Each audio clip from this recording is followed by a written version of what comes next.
Mr. Kemp would take this email, he would put it in front of them and say, oh, you didn't realize that there was an issue with real water, causing these issues back in 2018? What he's done at depositions is try to use this hearsay within hearsay within hearsay email to prove causation.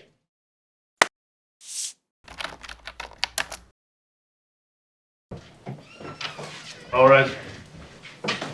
On the 16th now, we'll now reconvene.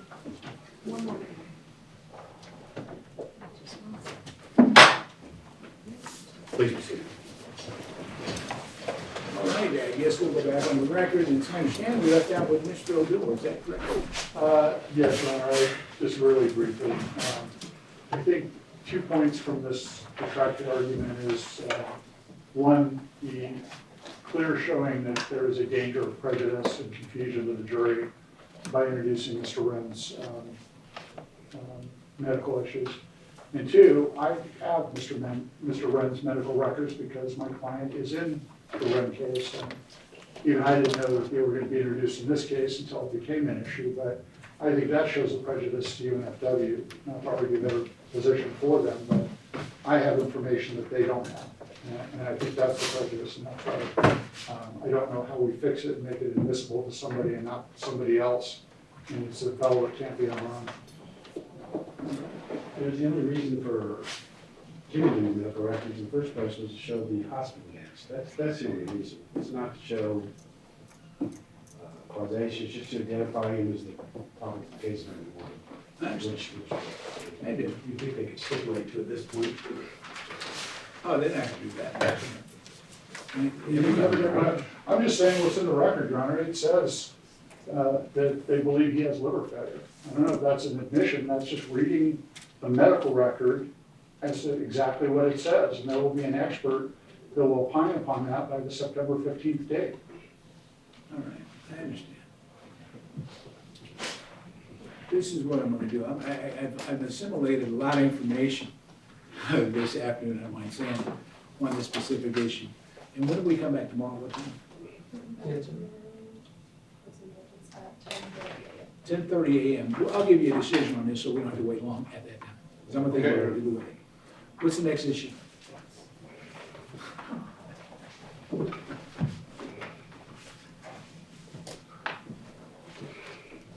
And for the record, that would be motion and limine number, is it 10B? 10B, Your Honor. 10B is in boy. Your Honor, Nicholas Hoffman for UNFW. Next up is UNFW's motion limited number 10B. This relates to an email from Jerry Watkins. And I'm going to ask Mr. Stevens to pull that up on the screen. It is Exhibit A to UNFW's motion.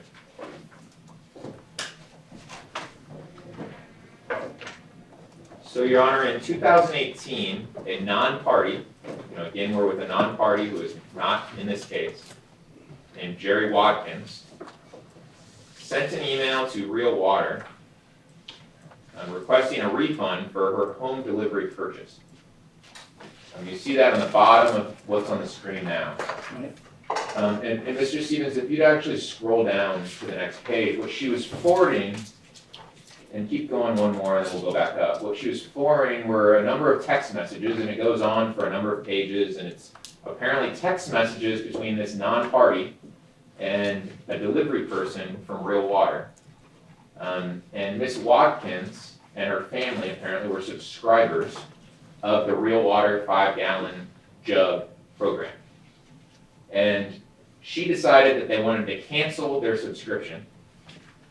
And she was trying to get her money back, apparently for a month, and there was apparently some dispute because Real Water has apparently a pretty strict no refund policy, and also there was apparently a dispute about whether the Watkins had received their 5-gallon cooler on, in X month, or if they had it a month later. She wanted to get the money back. So when you're a 5-gallon subscriber, you get a jug plus a cooler. Is that how it works? Or? Yes, I don't want to speak for Real Water, so Mr. Dew, please correct me if I'm wrong, but my understanding is that the program is exactly as Your Honor stated. You get, a jug delivered at some regular interval or multiple jugs. I think a lot of them will get 2, 3 jugs at a time. And then you also get this cooler, and you're essentially renting the cooler, is my understanding. These coolers could come from any source. There was one provider they liked. And even at other times, they would buy them off eBay apparently, and then, clean them and, distribute those. So, back to the email, Exhibit A to our motion. Ms. Watkins is trying to get a refund, and she forwards these text messages to someone at Real Water, and that's now what you see on the very bottom of this page. And it's small, so I'm gonna approach, but on June 20th, 2018, she sent this email to Karen, Pam, and Shanny and says, here are the texts from my husband and your driver. We have had service since the first of the year with your company. As you can see, it's been nothing but smooth. I did make a mistake. We did have your cooler for the first month. And then I'm gonna ask Mr. Stevens to go to the next page so we can see the end of this email. She says, I am not, all capitals, trying to get anything for free. I feel like I've had to defend myself on just trying to clear up my bill. I've even came to talk with Amy, who is Amy Jones, Brent Jones' wife, a few months ago. In regards to the cooler and your investigating team, I unplugged the cooler when your driver picked up all the bottles last week. We have always kept our cooler in the garage. It's only 5 months old, and of course, it looks new. Now we get to the part that, we seek to have excluded. My husband has been in the hospital for 2 weeks, and the doctor wants him to stop drinking alkaline water. I can provide that information if you want to see it, if I'm lying about that as well. I don't need this BS. I would appreciate you crediting any charges and close out our account. So, Your Honor, Ms. Watkins states that her husband has been in the hospital and that her husband's doctor told him to stop drinking alkaline water. She does not mention any information about his medical providers. She does not give any information about her husband's injuries or issues. And in fact, based off my reading of this email, she's not even saying that there was some sort of issue with the Real Water. She's saying that instead his doctor is saying not to drink alkaline water. And we've had testimony in this case, and it will come before Your Honor in subsequent motions. But there has been testimony in this case that some doctors say, just in general, that alkaline water, that you don't want to drink alkaline water. It could make your system too alkaline, it could disrupt the, stomach acidity and whatnot. That's not specific to Real Water. That has nothing to do with hydrazine. That's just talking about alkaline water in general. We don't know if that's what she's saying here, or if she's saying something more. Along the lines of the issues that we just discussed with regard to the Wren motion, it's even worse here. So plaintiffs did not disclose Mr. and Mrs. Watkins on their 16.1 in this Gallagher case. They didn't produce any medical records for the Watkins in this case. They did not disclose any expert testimony relating to the Watkins case. Where does that leave us, Your Honor? So that leaves us with, again, inadmissible hearsay. And this one is actually even worse than what we just discussed. This is, and I'm not even going to say hearsay within hearsay, it's hearsay within hearsay within hearsay. This is 3 layers of hearsay. It's what Mrs. Watkins heard from her husband about what his doctor told him. It's an out-of-court statement that does not fall within an exception. It's an uncontrolled anecdotal piece of information. What's the date on that again? It's 2018, Your Honor. John, can you give him that exact date on that? It's June 20, 2018, if I'm reading correctly. Yep. So, Your Honor, this gets back now, and then, this is not a medical record. This is just an email coming from some non-party, third party, that again is relaying what her husband was supposedly told in this game of telephone from his doctor. And it's not even clear what this doctor did in terms of a diagnosis. We don't even know what the doctor said. We don't know if the doctor even found liver failure or anything like that, based off this email. So, Your Honor, this gets back to our discussion about whether this is being used for proving notice or if it's being used for proving causation/defect. Now, our understanding, again, is that this is trying to be used by a plaintiff's counsel, Mr. Kemp, to prove causation or defect. And in fact, at multiple depositions in this case, Blaine Jones's deposition, at Michael Bush's deposition, at Tom Pham's deposition, and Your Honor will be seeing those coming up in subsequent motions. Mr. Kemp would take this email, he would put it in front of them and say, oh, you didn't realize that there was an issue with Real Water causing these issues back in 2018? here, what would you have done if you knew about this? So he is certainly, and all I can say is what he's done on depositions so far, and I have every reason to believe he's gonna do the same at trial. What he's done at depositions is try to use this hearsay within hearsay within hearsay email to prove causation, and to show that apparently there was some sort of issue back in June of 2018 based off of Jerry Watkins' hearsay within hearsay within hearsay statement. So, John, if you could you pull up plaintiff's opposition, page 10? We, of course, raised this, Your Honor, in our motion, that this is a hearsay inadmissible statement. And I want to show Your Honor plaintiff's response to that. Is fleeting is an understatement. So, on the bottom of this page, if you highlight, John, the section right under subheading 1.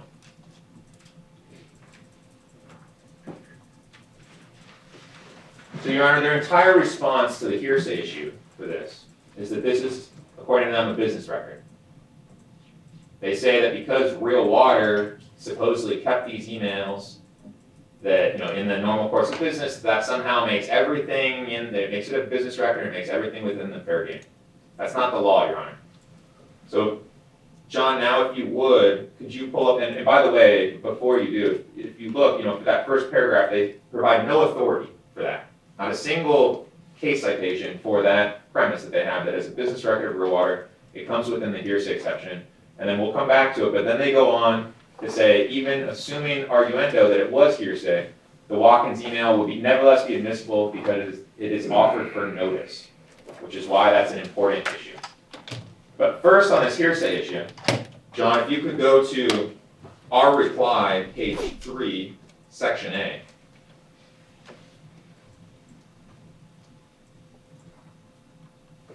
We gave the court the law on this. It's not a business record. So first off, to be a business record, it has to be coming from an actual employee who is intending to keep it in the regular course of business. This is not. This is coming from a third party. This is coming from outside of the business. Jerry Watkins, a non-party. So that is not a business record. And we cite here that, under NRS 51.135, or its federal analog, which is 803.6, we have a footnote there that I think cites the hallmark. I don't see it on the screen, but I think it cites the hallmark explaining that, the federal analog and the federal cases are persuasive authority in the state of Nevada. And under federal law, you'll see here, we cite a couple cases explaining that this exact scenario, it does not qualify as a business record. A customer complaint, by definition, is not made by an employee acting in his or her ordinary, in the ordinary course of business.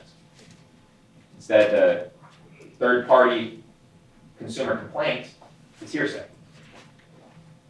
So, Mr. Stevens, if you could go back to plaintiff's opposition, page 10, that same section. It's clear that this is a hearsay document, and the fleeting response from plaintiffs all but concedes that. So then they go on to notice, and this gets back to why I've explained to Your Honor, I've spent so much time on this, and I pushed back a little bit to make sure that it's clear. The most important thing is to figure out what purpose plaintiffs are offering this evidence for. And it's important because, yes, it is true, you can use hearsay evidence for notice, whereas you can't do it for causation or defect. So here they go on and they cite that they're going to try to use it for notice, and they're going to use it for, and then they cite the Guinness and the Beniti case. Well, the problem with that is, first, there's no notice to my client, UNFW. It is undisputed that United Natural Foods did not receive Jerry Watkins' email. We had no clue about Jerry Watkins' supposed email until this litigation was filed. So, Your Honor will remember from the timeline that I showed you that Richard Belsky and Keith Haley allegedly purchased the retail bottles that they claim, went through UNFW in 2018 and 2019. Now, even if this email occurred in 2018, there is absolutely no evidence, and it is undisputed that UNFW did not receive this email. There is no notice to UNFW about any issue with Jerry Watkins. Second, plaintiffs' own cases that they cite, the Guinness case and the Beniti case, explain that you can't use this against a defendant that did not receive it. So, for instance, in Beniti, the court ruled that the lower court had correctly allowed something to be shown just for notice, and had actually issued a limiting instruction telling the jury that that information that was coming in for notice against that defendant that had received it went to the state of mind and went to their notice, but could not be used to assume, and that they could not assume that that information was true and accurate. That was the limiting instruction there. Here, there is no notice to UNFW. So I mean, even a limiting instruction, it has to be, the limiting instruction would have to say, this cannot be used against UNFW at all. And that it cannot be assumed to be truthful and accurate against anyone here. Even Real Water, even if Real Water is shown to have known about this in 2018, it would be for notice purposes only. It's hearsay. Your Honor, second, setting aside the extreme hearsay issue, which should be conclusive here, this email also contains inadmissible speculation from a third party, from a non-party. It invites the jury to speculate that what Ms. Watkins is referencing is somehow a medical causation, and it's not. It's from a layperson. As I said at the outset, we've had testimony from individuals in this case that some individuals, including doctors, just believe that you should stop drinking alkaline water, irregardless of the manufacturer or where that's coming from, and that it reduces the stomach's acidity or whatnot. And one example is Anthony Brown. He said that customers would sometimes call Real Water. He's the home and office delivery manager for Real Water. He said customers would sometimes call and just say that their doctor had said that alkaline water is not good for them. So they would cancel, but they never said anything bad about the water causing them any issues or injuries or whatnot. They just said, stop drinking alkaline water, go back to purified water, go back to spring water. That has nothing to do with hydrazine. It has nothing to do with whatever hepatotoxic agent was in the water, but just alkaline water in general across all manufacturers. So Mr. Kemp and plaintiffs should not be allowed to take this hearsay within hearsay within hearsay email and show it to the jury and argue from it that it's somehow some sort of a signal or notice to any defendant, even Real Water, but let alone my client who did not have notice of it. And try to say that that somehow put them on notice that there was hydrazine in the water that would cause acute liver failure several years later. Because plaintiffs have not designated the Watkins in this case, because they have not disclosed their medical records in this case, because they have not named Mr. Watkins' physicians, because they have no expert testimony about Mr. Watkins or what happened. And most importantly, Your Honor, because this email is triple hearsay and there's no foundation for it, it's highly speculative and it's unduly prejudicial, this email should be excluded. And finally, Your Honor, in any event, if the court does not exclude the email completely, the court should absolutely give a limiting instruction for any of these to make clear that UNFW had no notice, that this cannot be used in any way, shape, or form against UNFW, including for notice, and that the truth of the email cannot be assumed against UNFW. Now, we would, of course, ask for this to be excluded altogether, but I throw that out there for Your Honor's consideration. Your Honor, as I've said, hearsay statements about a dangerous condition are only admissible for notice, and they're absolutely not admissible for causation. This should be excluded. Thank you. Thank you, sir. Your Honor, we joined in this. This is Scott Rasmussen on behalf of Hanna Instruments. I'll be very brief. Two things. One, this particular email from 2018 was never shared with Hanna. We never received notice of it. And so I want to make sure that that's on the record, that we do not have that. And number two, my client is in several of the lawsuits that have been filed in this matter. I am not aware that Jerry Watkins is a party in any of the other lawsuits. His name does not appear in any of them. I only bring that to the court's attention because although not stated by Mr. Hoffman in his argument, his clients are only in a few of the lawsuits. My client tends to be in a few more than that. And so I'm just putting that out there that unlike the last one where we at least knew who Mr. Wren was, although his records are well past the close of discovery, over a month past the time of close of discovery. For this case, Mr. Watkins is not a party in any case that I'm aware of that has been filed, that my client's a party to. I'll let Mr. Odou, who also joined, speak next. Your Honor, Real Water joined in this, and we were unaware of Watkins being a claimant in any of the 101, actually, I will say 102 claims that we were aware of.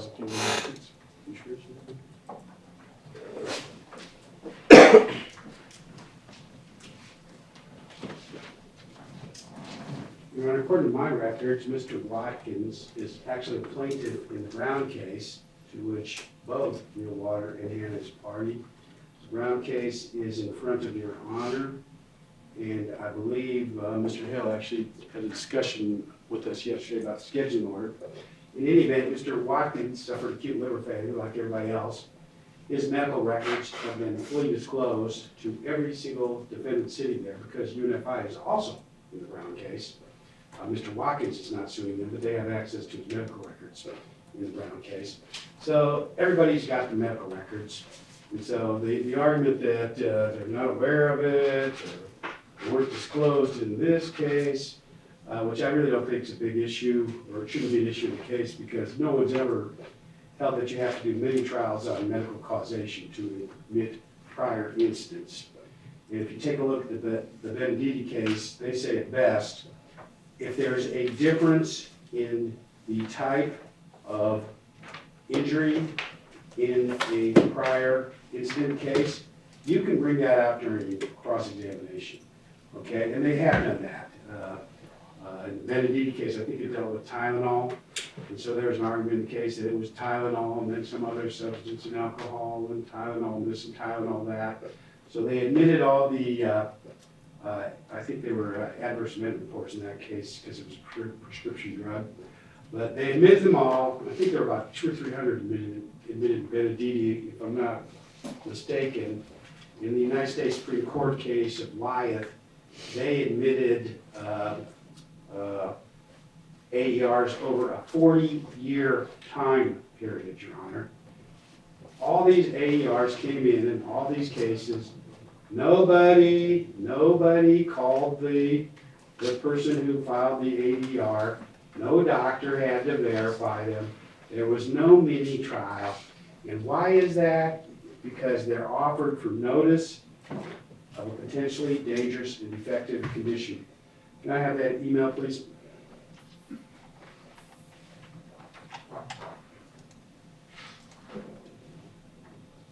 Here we go. And the key part is,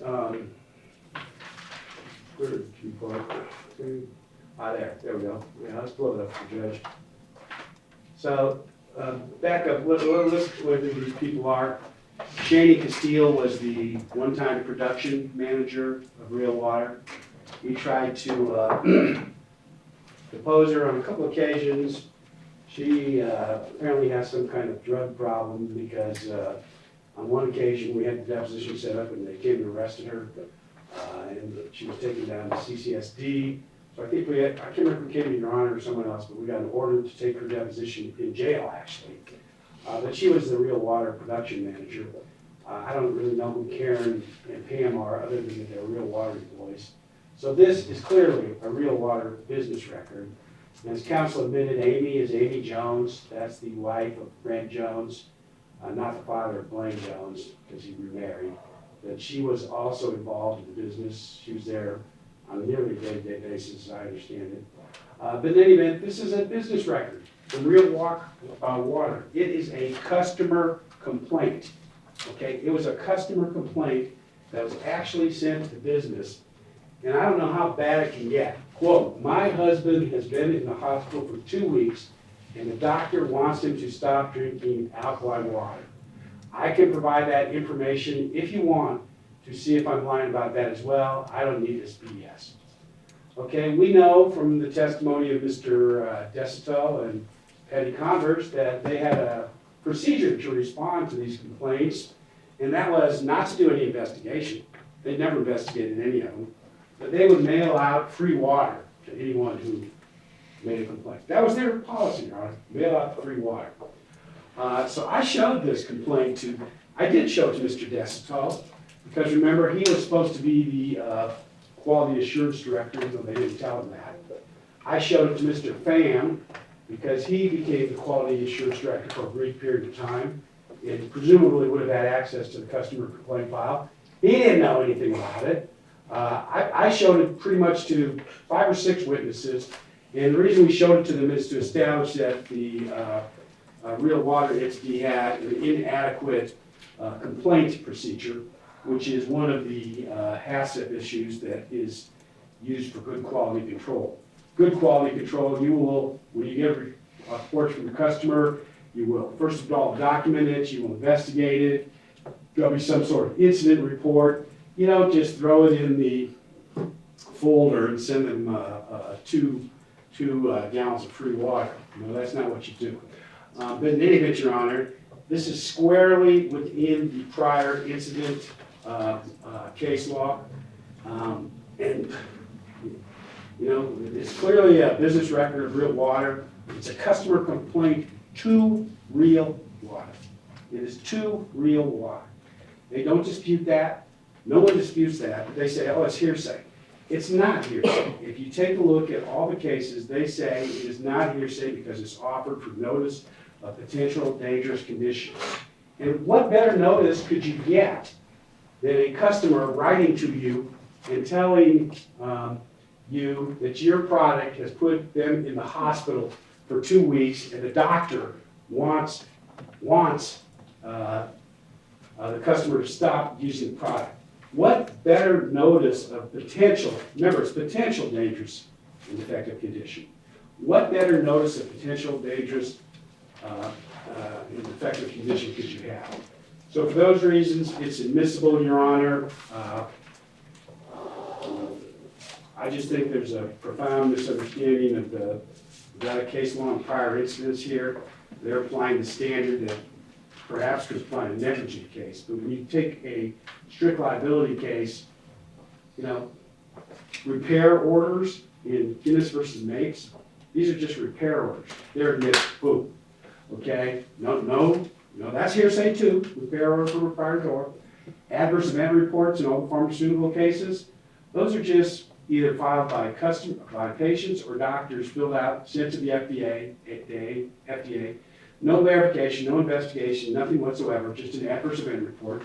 They're admitted routinely in all the cases. And I've already talked about the wet and wild case, you know, other slip and fall accidents. Boom, they come in, they don't make you have a mini trial as to how the prior accident broke his ankle. You don't have to produce a videotape showing the prior accident. It's just all admissible as notice of a potential dangerous and defective condition. And so that's the reason this should come to Your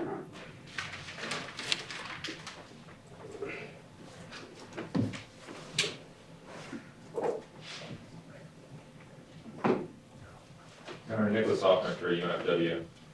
So I want to start where Mr. Kemp ended.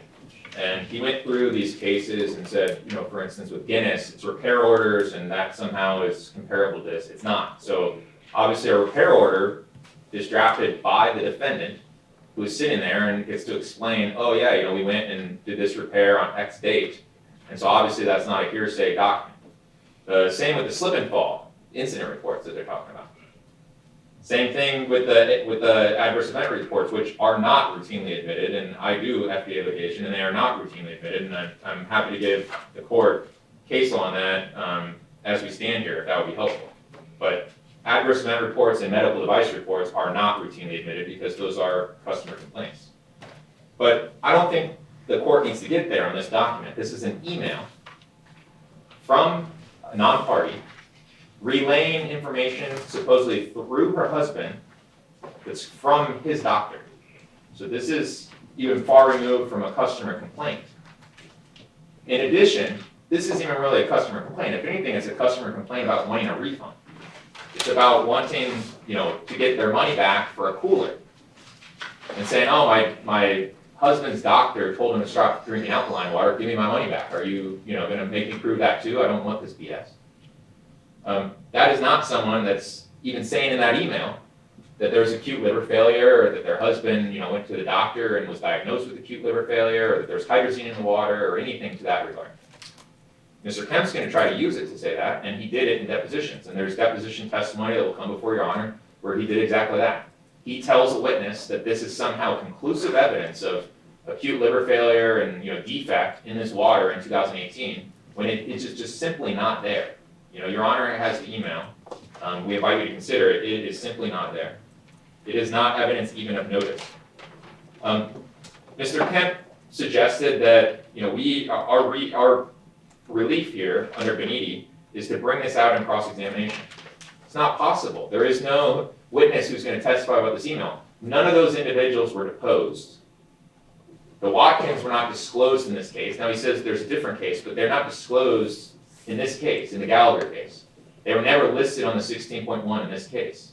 Their medical records were never listed on the 16.1 in this case. And it seems like what Mr. Kemp is now trying to do is he's trying to say that anything in these 29 cases that Real Water is facing, with 101 plaintiffs, is fair game. Apparently he can pull up any of the social media or anything across any of these because supposedly, it's all fair game even though it's not disclosed in this case before your honor. That's not the case. This is also, your honor, not a Southern Nevada Health District case. So in comparison to the Wren case that we just spoke about, which again is not, we have no evidence that that's a Southern Nevada Health District case. We know that this case is not one of the probable or suspect cases. The epidemiologist from the Southern Nevada Health District, Dr. Zhang, testified under oath that there were no cases in 2018.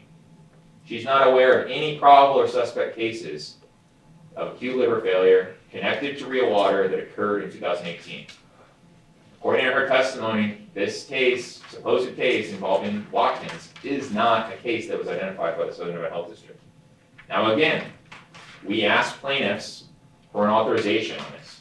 And I just looked while Mr. Kemp was speaking, and I specifically filled out an authorization for Mr. Watkins. I sent it to Brianna Switzler and plaintiffs' counsel and asked them to fill it out. They did not fill it out, they refused. They did not want us to be able to ask the epidemiologist from the Southern Nevada Health District about Mr. Watkins. So for all of those reasons, Your Honor, and also primarily for the reason that Mr. Kemp continues to skip over the hearsay conversation. He continues to go and focus primarily on, why he thinks that these are important, or, why it's important for substantial similarity. Your Honor, this should be excluded. It's triple hearsay. There is no permissible grounds for this email to come into evidence. Thank you. Tell me, what did, and I haven't read the Beniti versus McNeil case, and in that case, they're talking about the DER reports, or the drug experience reports. Tell me what was going on in that specific case. So, Your Honor, it was Tylenol. Right? And, there were allegations, I believe, of liver issues.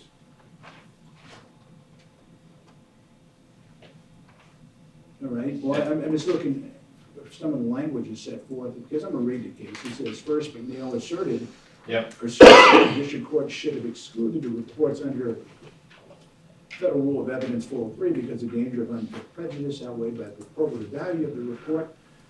And second, they contended that the cases reported were not similar to Beniti's case and therefore not admissible to prove notice. Yes, Your Honor, and I think that this case proves our exact point. So the court then goes on for a discussion about notice, using something for notice versus causation. And that's what I keep going back to, and I don't mean to belabor the point. No, but they're different. And I'm looking here, as McNeil points out that alcohol history was unknown in some of the reports and that the acetaminophen dose was unknown in others.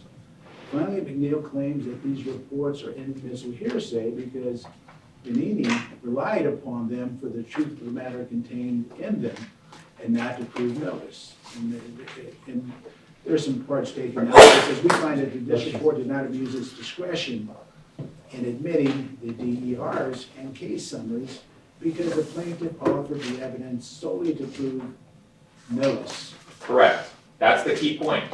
So because it was only for notice, and because, Your Honor, if you keep reading that next sentence, it says, in addition, the district court properly gave a limited instruction to the jury that it could only consider the DERs and case summaries as evidence of notice to McNeil, the defendant that heard it, and not for the truth of the matter contained in them.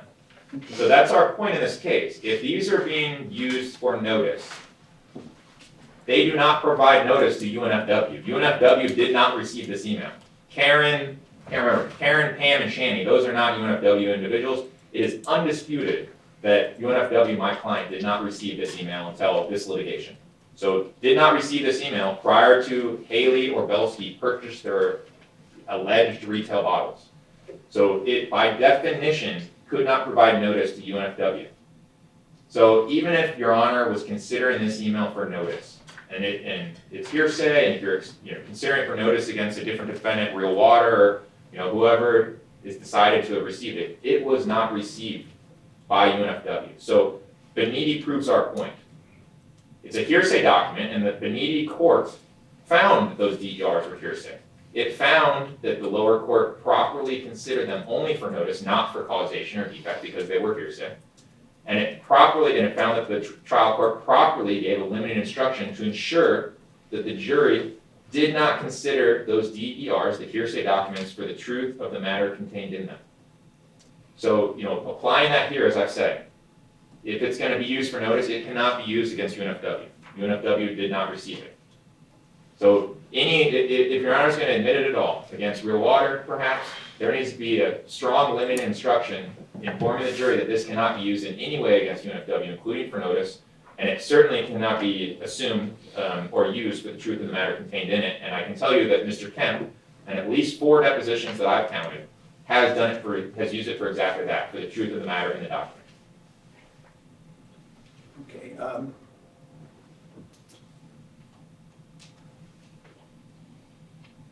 I know we have another pending motion as it pertains to whether your client had a duty or obligation to inspect and/or conduct some sort of vetting or inspection Or audit. Audit, there you go, Yeah. that's the term I'm looking for. If they were required to perform that function and they failed to do so, what impact does the notice have, if any? Well, none, because Real Water didn't share this with anyone. It didn't even share it with Costco that did an audit. There's no suggestion at all that UNFW would have seen this in any way, shape, or form. There's no evidence in the case that would support that. This is just a hearsay email that Real Water did not take as a customer complaint. I mean, I don't take it as one. I mean, I'm looking at it, it looks like a disgruntled customer who's trying to get her $8 back to me. It does not look like it's, to me, someone saying, my husband, apparently according to Mr. Kemp, my husband is in the hospital with acute liver failure and he's saying there's hydrogen in the water. It just does not say that those are Mr. Kemp's words. I didn't say there was hydrogen in the water, no, nobody knew that before the FDA testing.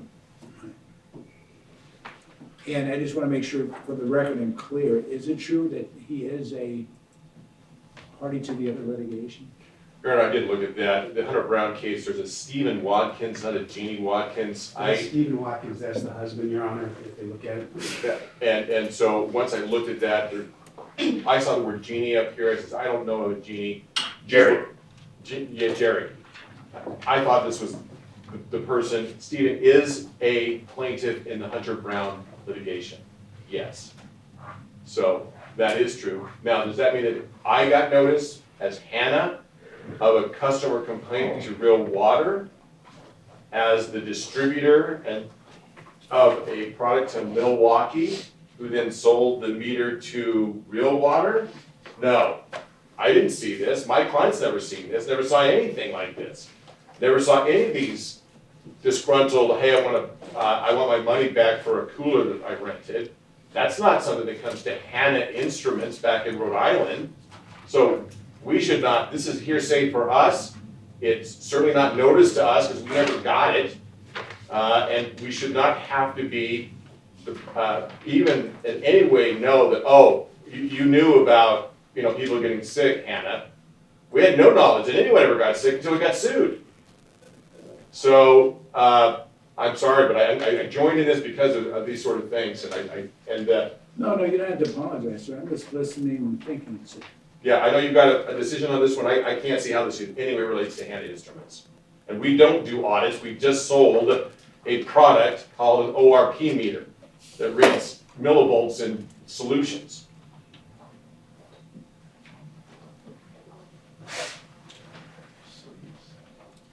all right. I'm sorry, Mr. Odou. No worries, Your Honor. We had joined in this motion, and if Mr. Watkins is part of the Brown case, that kind of highlights why we filed our own motion on this. We filed a motion to exclude the other cases, and in response, plaintiff said, oh, your motion's too vague. We don't know what you're trying to exclude. We're trying to exclude this type of surprise, where we take one of the 101 people and say, oh, well, here's a complaint that we're going to use in the Gallagher trial that comes from the Brown case, which discovery has barely started in that case, and that's the prejudice. It's, we're going to litigate whatever cases we feel like litigating in the Gallagher case, and that's not fair.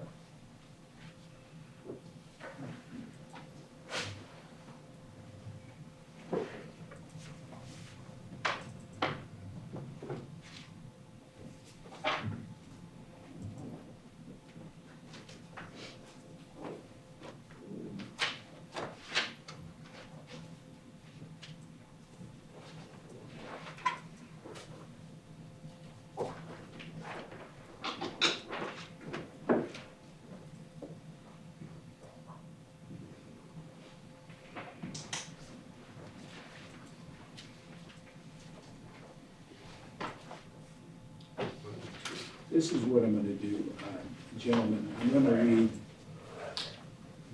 Beniti. And there are cases that the defense wanted me to read too, right, sir? Which case was that? If Beniti is one, I mean, if you want to read. Yes. Oh. Because I'm just highlighting him right now. Mr. Stevens, could you pull up the our reply? Page 3, I believe it was. I have it right here. It's the cases relating to the business records exception that we cited and explained that a customer from outside of the company who sends an email does not create a business record. So that's ADT versus Alarm, and then Harris, I believe, on the next page. What page is that on? That's on, Mr. Stevens, is that page 3 of the reply?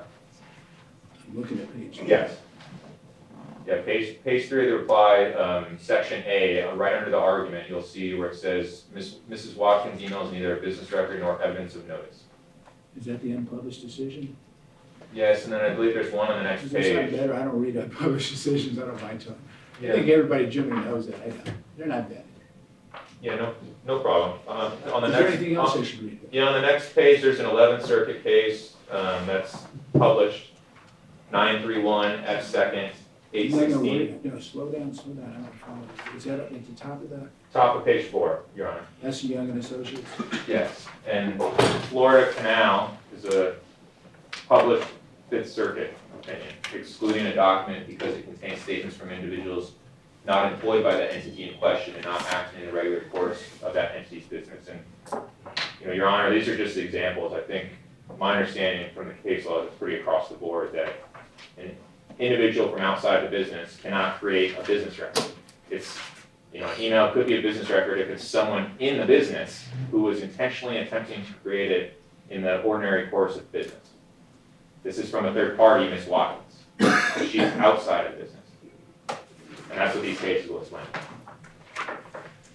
Then we wouldn't have an exception, would we? Yeah, so the exception is if the business itself is creating an email in the ordinary course of business. So, as an example, if, Amy Jones is intending to create a business record and she says, here are the minutes for this meeting coming up, and, they transmit that via email, that could fall within the business records exception as an email. But that's coming from someone inside the business, from Real Water. not a customer complaint from outside of the business coming in that does not create one. So I think that's the critical distinction in these cases and under the pertinent statute on page 3. But there's a distinction between that and notice, because it's not being offered for the truth of the matter asserted, but for notice. I mean, I understand, guys, I just want to tell everybody that, I do. Yes, you're correct, Your Honor. So that addresses the hearsay issue. So they argued that it's not hearsay. And they didn't give any authority for that proposition. We actually went in our reply and we found the authority, and then, we found that these federal cases, and we're giving to Your Honor, they don't have any, contradictory authority. So you'll look at their opposition, page 10. They have no authority. They have one sentence that says it falls within the business record exception. So that's why we went and we researched it and we found it does not fall within the business records exception. And these are uncontradicted cases in the briefing, you'll see, Your Honor. But that's a separate issue. If it is hearsay, it could still be used for notice. But there's no notice to UNFW because UNFW indisputably did not receive the email. Mr. Pepperman, did you want to add something to that? Yes, Your Honor. There's just a couple issues in the record I'd like to correct. First is Mr. Hoffman has made statements multiple times that he has requested authorizations from other plaintiffs from our office, and we have rejected that offer.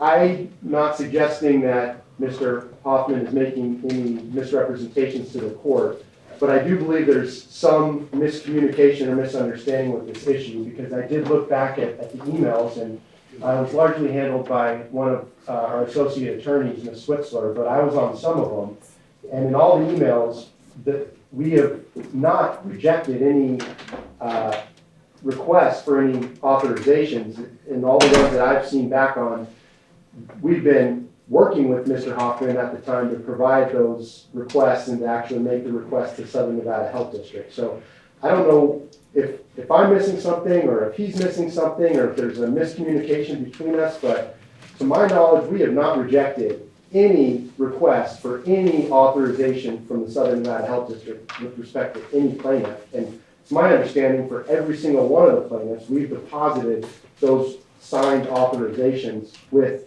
HOLO in each case. So that's number one. Number two, Mr. Hoffman keeps representing about what Dr. John testified to on behalf of the Southern Nevada Health District regarding cases associated with real water prior to August 1st, 2020. And while I think we can all interpret testimony different ways, I think it is important for the record to just read to the court exactly what Dr. John said on this issue. This is from her volume 1 deposition, page 82, line 2 through 83, line 2. Question: is the Southern Nevada Health District, to your knowledge, aware of any cases of liver injuries with an onset date prior to August of 2020 that have been linked to the consumption of real water? Answer: because we use that specific time period for our case definition, we did not investigate people who had non-viral hepatitis outside of that time period. So I can't really say anything about those people. And this is Mr. Hoffman questioning her. Question: yeah, and I understand your clarification, but my question is simply, is the Southern Nevada Health District aware of any cases with an onset date prior to August 1st, 2020, where an individual had a liver injury that could have been linked to the consumption of real water? Or are all of the cases that SNHD is aware of between August of 2020 and December of 2020? Answer: if they had illness outside of the time period of our case definition, which was prior to August 1st, 2020, we wouldn't investigate them. Therefore, we wouldn't know their consumption of real water. So we cannot really say anything about whether they're linked or not. So that's the testimony, Your Honor. She's saying we didn't investigate anyone with symptom onset prior to August 1st, 2020. We're not saying that those cases don't exist. We just don't know because we didn't investigate them or look for them. So that's the testimony. And this is a critical issue because what they're doing, as you just heard in the last motion, is saying, Judge, there was tens of millions of real water bottles sold, never one case of of liver injury associated with it. Well, that is based on this misconstruction of the Southern Nevada Health District testimony because they set an August 1st, 2020 case definition.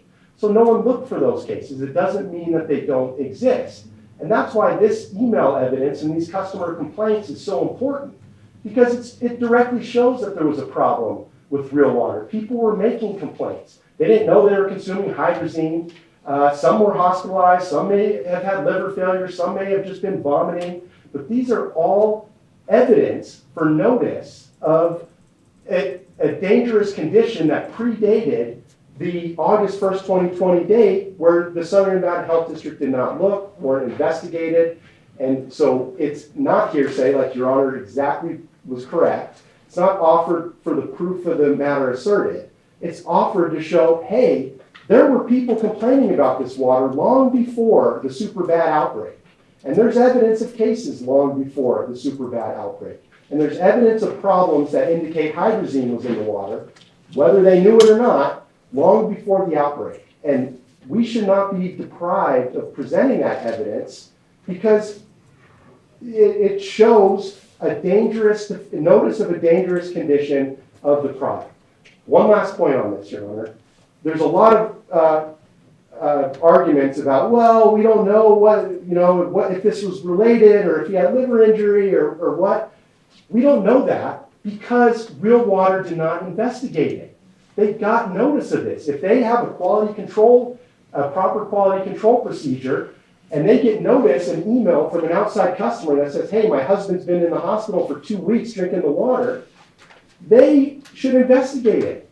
Maybe they look into it and they document investigation. They document this evidence that there was liver failure, that it was related to the water, that they confirmed it, that they looked into their manufacturing processes. What can cause someone to be hospitalized for 2 weeks with liver failure after drinking our water in 2018? Maybe we're not here today, Your Honor. And so the fact that that information doesn't exist, to the extent it is held against anyone, shouldn't be the plaintiffs, Your Honor. It should be the defendants who were manufacturing this product, distributing it over years, no auditing.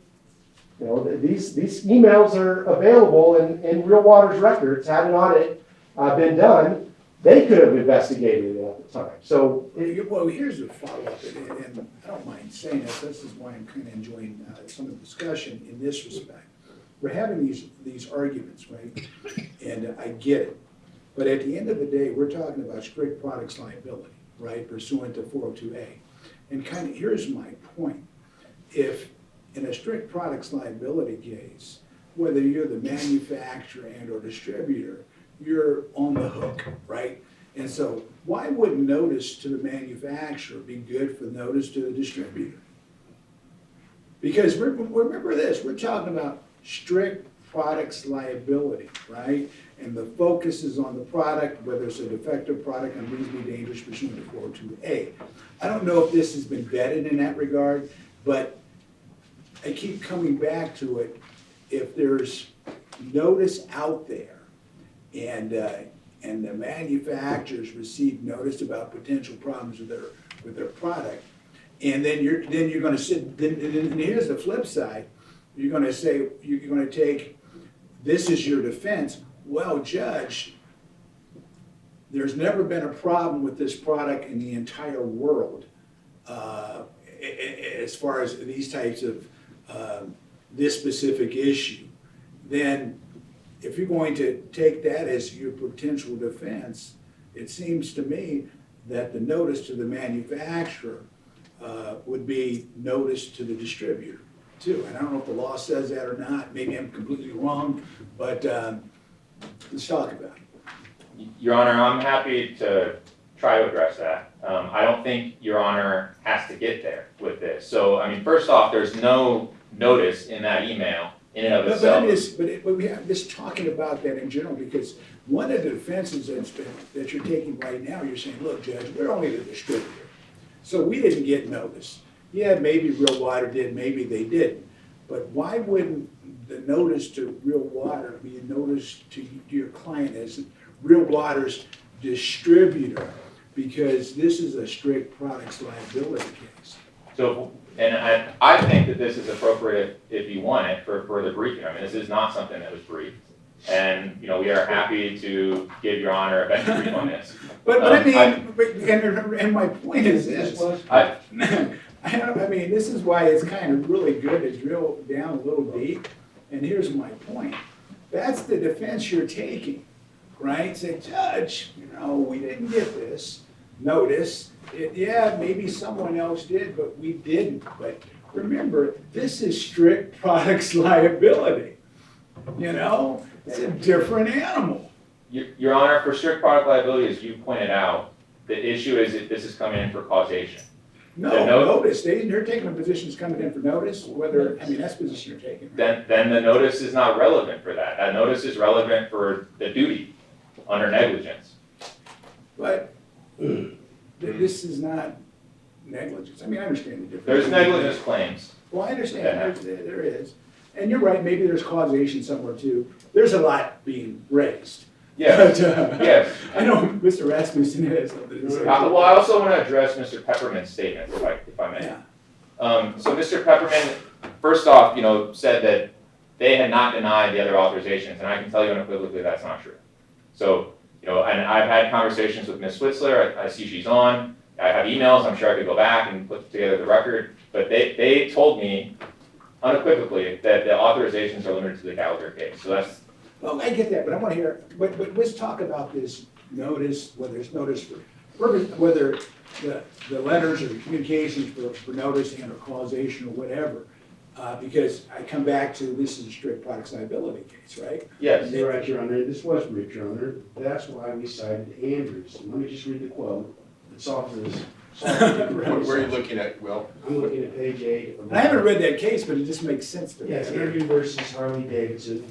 The plaintiff has a right in a strict liability action to introduce evidence of a substantially similar incident to prove that the design of the product involved in the accident is defective. Okay, we have the right to produce prior instances to prove that the design is defective. Okay, continuing. Whether the jury may be allowed to draw an inference as to the effectiveness of a product from prior failures depends on whether the factors which produce the prior failures were substantially similar to the factors which produce the present failure.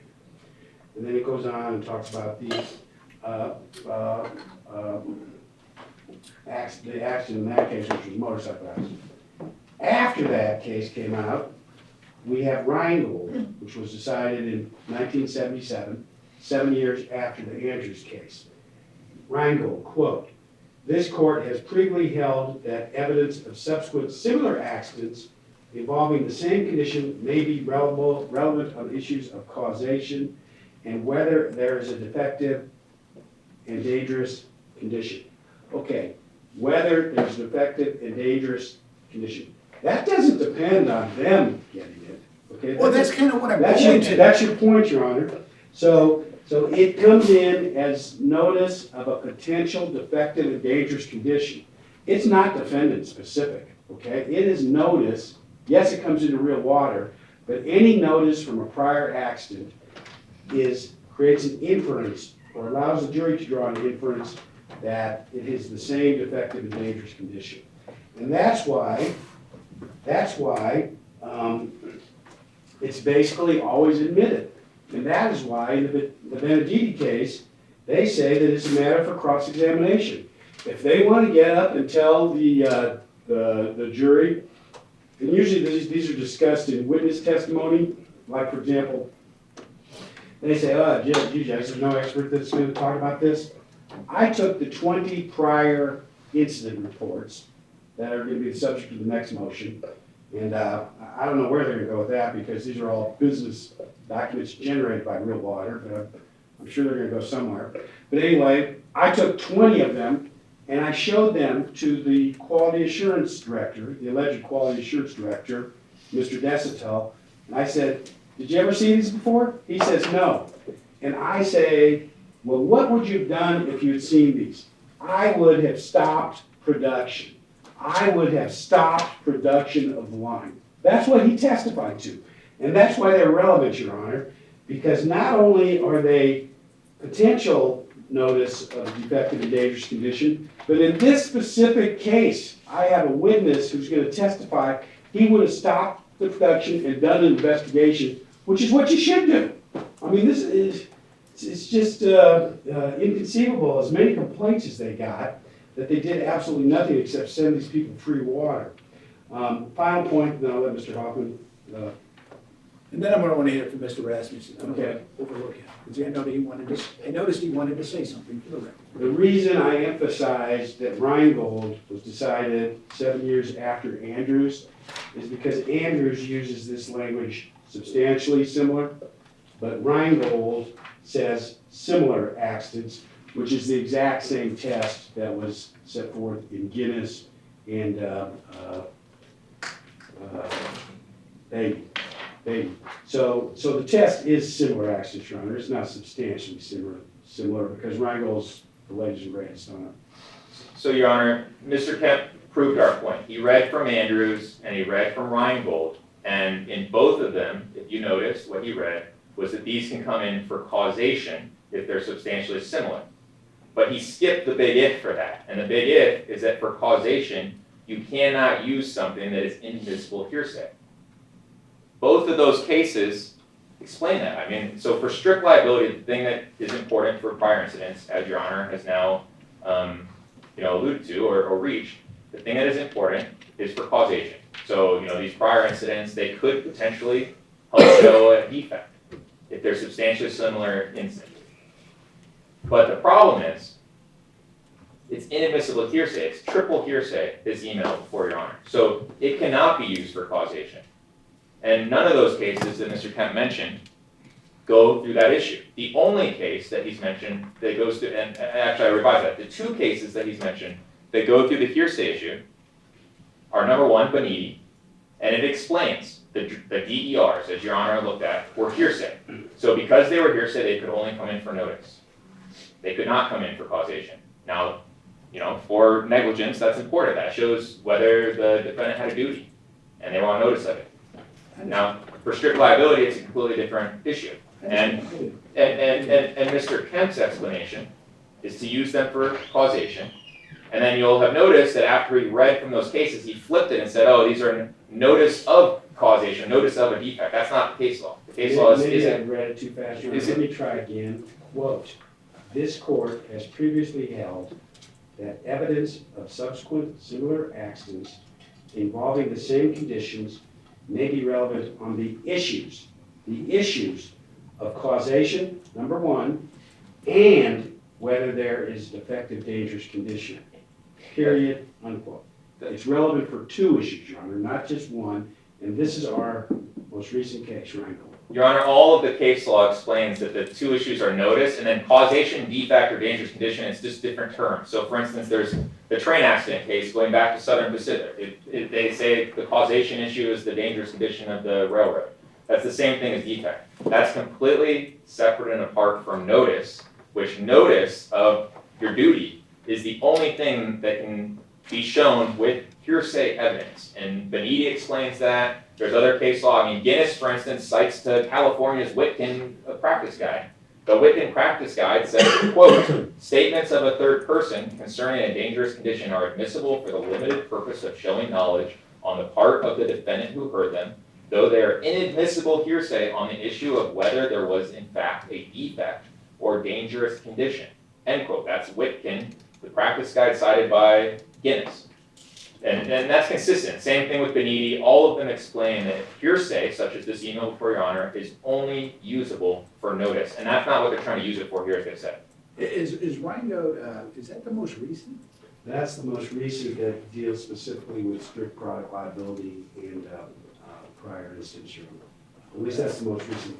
The only reason I asked that, that's 1997. That's I know. Your Honor, Jim, the site, if you want to take a look at that, it's 113. Oh, yeah, right here. I do. I don't remember. I've already made a list of what I wanted. Yeah. Your Honor, if I may, I just want to address Mr. Pepperman's other statement about what I have said, for the record. Go ahead. Oh, sure, you can. But what you said already, go ahead. It'll be faster. Then I want to hear it. Mr. Rasmussen, we can go home. Yes, and I'll try to be quick. This is on Dr. Zhang, and You know, I don't think that Mr. Pepperman, as he said about me, I don't think he's trying to misrepresent it. I think it's just arguing from it. But I just want to be clear what Dr. Zhang said, and this is her second deposition transcript. This is page 230, line 21. Question, Mr. Pepperman asked you a number of questions about the August 1st, 2020 date for the case definition. Do you remember that? Answer, yes. Question, did Southern Nevada Health District choose August 1st, 2020 as the cutoff date for the case definition because the Southern Nevada Health District and CDC concluded that was the likely start date of the real water outbreak? Answer, yes. Question, if CDC or Southern Nevada Health District felt that the outbreak started prior to August 1st, 2020, there were numerous discussions that you were involved in where that date could have been moved, correct? Answer, yes. Question, during the investigation, you had the ability, if you felt that there were cases connected to an outbreak prior to August 1st, 2020, to investigate cases outside of that date, correct? Answer, yeah. If we had sufficient reason to believe that there were more cases before August 1st, 2020, we would have moved that date.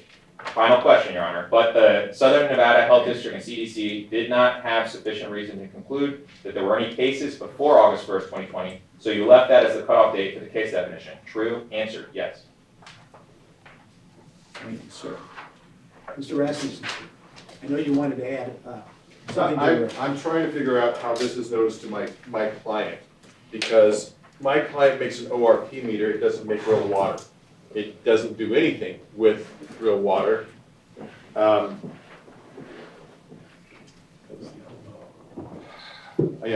fortunately, I don't have that home. We took a, how do I get this to work? We've been told it doesn't work. Mr. Rasmussen, it doesn't work with bleaching. Okay, so what do you want me to do? I can approach Your Honor? Absolutely. I mean, first you show it to him.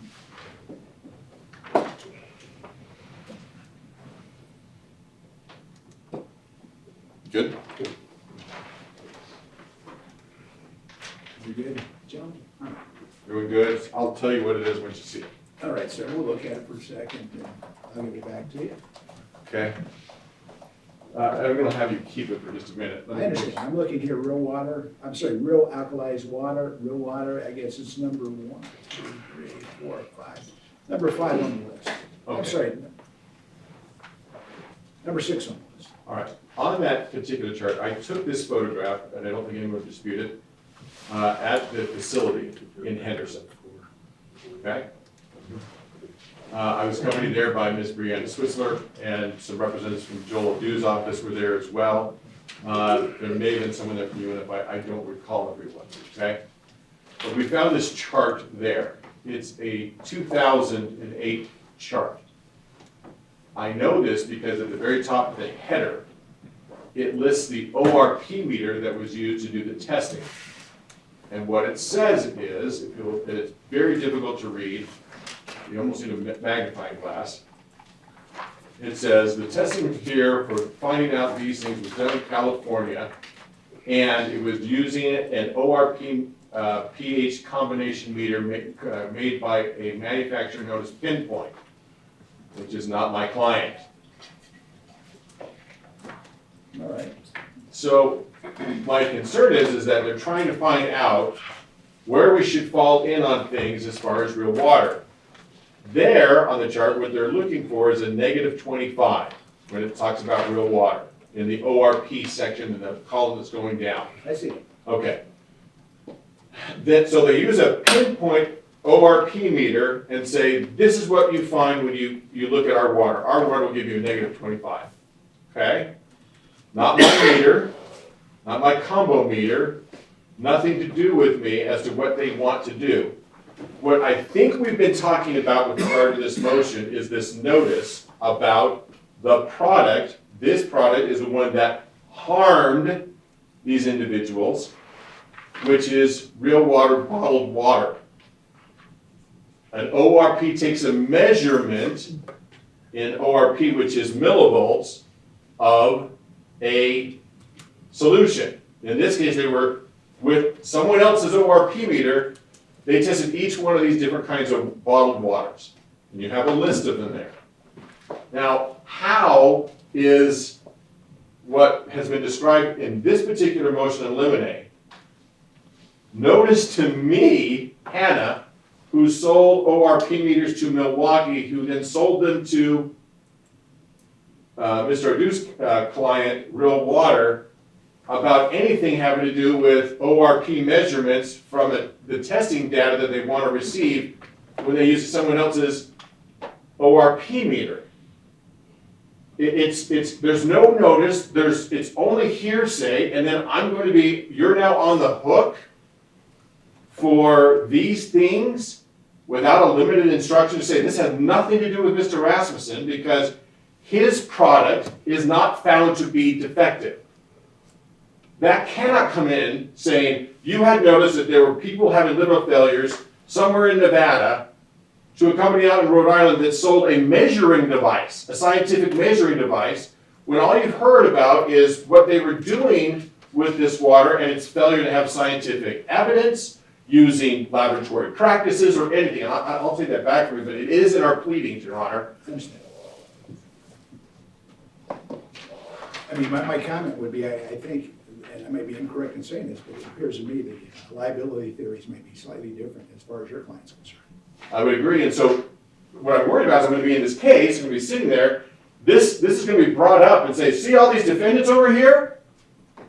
Same thing, and someone's going to have to put in a limited instruction, that has to be the court, to say, except it can't count towards Milwaukee and it can't count towards Hanna. Because this has nothing to do with us. Our liability has nothing to do with the alleged dangerous product called real water, bottled water. That's all I needed to say, Your Honor. Thank you. Judge, I think the distinction here is that it's not defendant-specific notice. It's notice of causation in potential dangerous condition of real water. There could be one manufacturer and 40 distributors here. We don't have to show that each one of them got notice, because that's not what it's being offered for. Okay, it's being offered to show notice on causation and then notice of potential dangerous condition of real water. And that's the distinction here. It's a product liability notice analysis. It's not a negligence notice analysis. And by the way, those are two separate things. So even if something wasn't sufficient notice of causation, the other elements, dangerous or defective condition, or any other strict liability elements, more dangerous than an ordinary consumer would expect, it could be relevant to any one of those elements, even if it's not necessarily all the elements. And that's the B.D. v. Thomas case that expressly states that rule of law, reiterates it, that prior and subsequent incidents can be used as notice of any element of a strict liability cause of action. Your Honor, they completely misstate the case law, so I think I'm going to read the case. yeah, I think any of the cases make clear. I mean, for instance, Beniti is one where you'll see explained that the hearsay exception and why that hearsay is allowed for notice is because it goes to the state of the mind of that specific defendant who heard it. So their duty for a negligence cause of action, they had a duty then to go investigate and see if they should change something, even if it's not true what the communication says. They had a duty, arguably, to go investigate. That only applies to that specific defendant. It does not apply to other defendants. And But you did say negligence, and we're talking about strict product liability. So I understand the distinction. yeah, so for strict product liability, only the causation / defect / dangerous condition aspect is relevant, and it is inadmissible because it's hearsay. Hearsay cannot be used to prove causation, dangerous condition, or defect. And the case law will make that clear. Your Honor, I would just add, it's not hearsay because it's not being offered to prove truth of the matter. So I think I it's got notice. it. I got the issues. Thank you, I'm Your going to Honor. read, I got 3 cases I'm going to read this in. Mr. Parker, something you want to add, sir? Not to that conversation. In fact, I wish that conversation would have been over about an hour ago, Your Honor. I understand. Your But Honor, these are high stakes. they are, Your Honor, I'm very comfortable, and if you will read the case law and apply the right standard and figure this out, I have no doubt in my mind, Your Honor. You've done it too many times. The only thing I wanted to bring up, Your Honor, perhaps as a housekeeping measure, was this thought of a motion for reconsideration as to the adulterated product issue, which is count 3 of our complaint. And it was fortuitous that your mind went in that direction.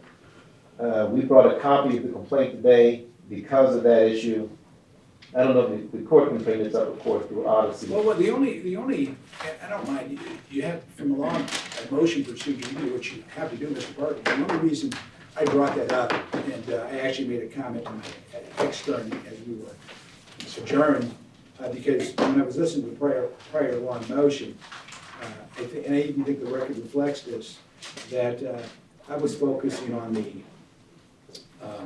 restatement issue as it pertains to strict products liability. And I don't even know if we ever discussed the negligence per se and the adulteration statute of Nevada. We did not, and I will give credit where it's due to Mr. Neale. He brought the FDA counterpart, and we did not discuss the Nevada, yes. I'm giving credit. No, we cited the state statute as well. Okay, but I don't, but my point is this, and I don't mind saying it. I don't remember any discussion, and maybe I'm wrong. Maybe I just didn't listen well enough. There wasn't. There wasn't, Your Honor. You're Okay. You're correct. And that's why I'm bringing it to the court's attention now. There's no discussion of that panel. Okay. And so, in the context of negligence per se, and certainly the court's familiar with that when it comes to I a know that. violation of the state statute, we'd like to put that back before the court. And before I did so, I just wanted to make sure the court had no objection to me doing it, especially since we don't have an order signed on that issue yet. Well, I can just tell everyone this. I mean, this is kind of how I look at this case.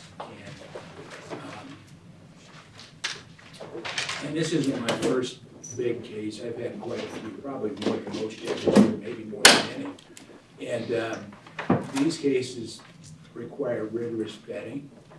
They do, you know, and for example, in our discussion today, I learned a heck of a lot regarding the manufacturing process I had no clue about. Now, you just can't pick it up. This is important too, I don't mind telling you this. We have certain trial judges that will put an artificial 15-minute limitation or 25-minute, whatever, but that might be fine for a simple auto case where I have to make a determination on medical causation, dealing specifically with a biomechanical and why he shouldn't testify. I see that all the time. I mean, I'm familiar with products liability law, but it can be quite nuanced, and this is not a simple case. We can just look at the number of parties that are involved in this case, right? We got distributors, we got manufacturers, we have instruments involved in this case, and they have some sort of impact. When we're dealing with the instrument issue, I would anticipate we're gonna deal with warnings. I mean, there's so many things going on. And so, and just as important too, we're well ahead as far as the case is concerned, because what is today, August 2nd, right? We're going to trial in a little over a month. And if we need more time, we can go to next week. I don't think we'll have to do that. But here's my point, especially early on, the first week or so, part of what's going on in our dialogue, you're educating me as a trial judge. And then down the road, I'll make quicker decisions. But for example, I have cases I've tabbed, I just want to look at it and read them because they're nuanced, and I want to make sure I try to get it the right way. And then once I make my decision, I'll live with my decision. You know, I've had many cases go up. For example, sometimes I remember, like in the Williams case, there was an issue regarding qualifications requirement under Hallmark, and we were dealing with specifically with a nurse. And I was saying to myself, what the heck were we arguing about? This is a no-brainer. That's what was my initial. And I let the lawyers make the record, and then I pulled the trigger immediately. It was such a no-brainer, you know? And I'll tell you this, I actually think the Supreme Court missed it on that, because I think when it comes to specific issues regarding exercising medical judgment as the court set forth in Morsicato, I think that's statutorily defined. I do. And I actually looked at what Justice Hardesty did, and he looked at the, he said, well, I don't want a bright line per se, and he gave an example in Tennessee, right? But the problem with the example in Tennessee, that was a nurse practitioner. And by statute, under the direction of a physician, I don't think he understood the distinction. They can't exercise medical judgment, you know? But that's kind of my point, you know? There's a lot of, I mean, I don't know what the demands have been in this case, but there's a lot of money at stake. I know that. Am I right? Yes, Your Honor. Okay. And so I'm gonna give it the effort it needs, that's all I'm saying. Tomorrow, what time, ma'am? 10:30 a.m. Thank you, Thank you, Your Honor. Thank you. Okay.